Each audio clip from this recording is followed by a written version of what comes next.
is LBC, leading Britain's conversation with Clive Bull. LBC, I'm Clive Bull. We're talking about property at the moment, the leasehold issue and the plight of first-time buyers. Debbie is in Lancashire. Hello, Debbie.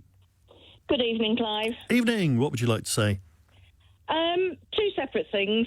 Luckily, in terms of first-time buyers, I'm a long way past that. Right. And I was in a position to be able to help my daughter and son-in-law, so that's the good news. Yes, that is the good news. Yes, the bad news comes on the leasehold side of things. Right. My husband and I met in 2008 and decided to buy a house together. It was a brand new house, not by one of the big four that have been named by today, but another developer.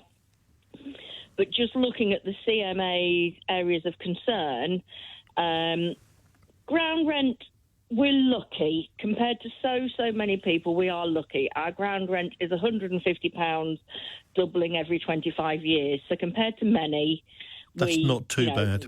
No. We're not too bad there, but we're still a leasehold. And then you look at the second point on the mis-selling that the CMA made, which was availability of freehold.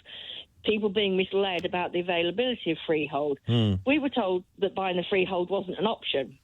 We subsequently found out that many of our neighbours did buy the freehold when they bought the properties, because they basically turned around and said, if you don't give me the freehold, I'm not buying the house. Yeah. Our leasehold has again been sold on. And the last time we contacted them with a view to getting a price to buy it and turn it into a freehold, we were actually told they weren't even interested in selling it. So that's not good. No.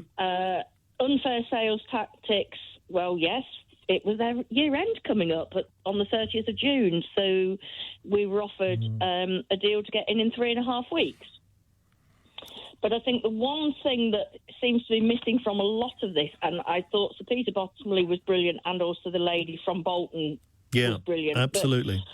But one thing they seem to have missed, and this is how my husband has phrased it, the government, or successive governments, have allowed a situation where solicitors, developers, planners and investors can fleece the public legally.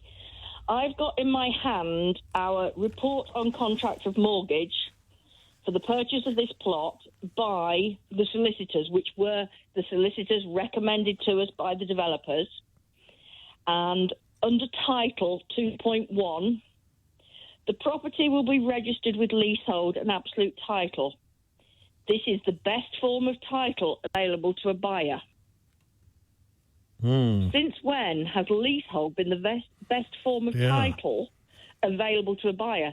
I think there's one big bit missing out of this. I think the Law Society should be heavily involved looking at the solicitors' part that they played. I think the lady from Bolton made a comment about solicitors panel, and if they didn't say what the developers wanted them to say, they'd soon be off the developers panel.